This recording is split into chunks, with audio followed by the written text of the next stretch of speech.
me Falaknaz with you. How are you all? I hope you all are doing well. So guys, today we are going to talk about prokaryotic cell and eukaryotic cell. So as we all know, in plant cell the outermost covering is cell wall and then उसके नीचे आती है plasma membrane या आप कह सकते हैं cell membrane. और जो एनिमल सेल होती है उसकी जो आउटरमोस्ट कवरिंग होती है वो होती है प्लाज्मा मेम्ब्रेन या तो आप कह सकते हैं सेल मेम्ब्रेन. सेल के अंदर होता है न्यूक्लियस और उसके आजू बाजू होता है साइटोप्लाज्म.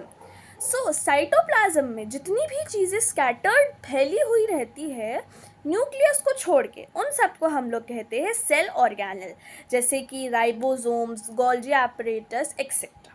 सो ये सब होती है मेम्ब्रेन बाउंड ऑर्गेनल्स, यानी इनके आगे एक प्रोटेक्टिव मेम्ब्रेन होती है which allows it to differentiate between the cytoplasm and the organelle.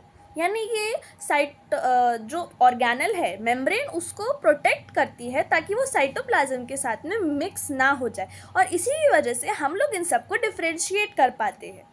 सो जो यूकैरियोटिक सेल होती है उसमें होते हैं मेम्ब्रेन बाउंड ऑर्गेनल्स. तो हम इसे ऐसे कह सकते हैं कि those cells which consist membrane bound organelles are known as eukaryotic cell.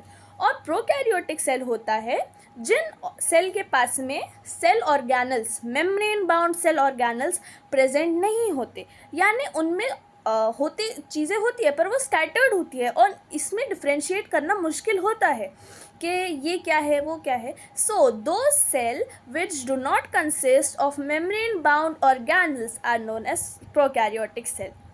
So bye bye. If you like my video, please like, subscribe and share.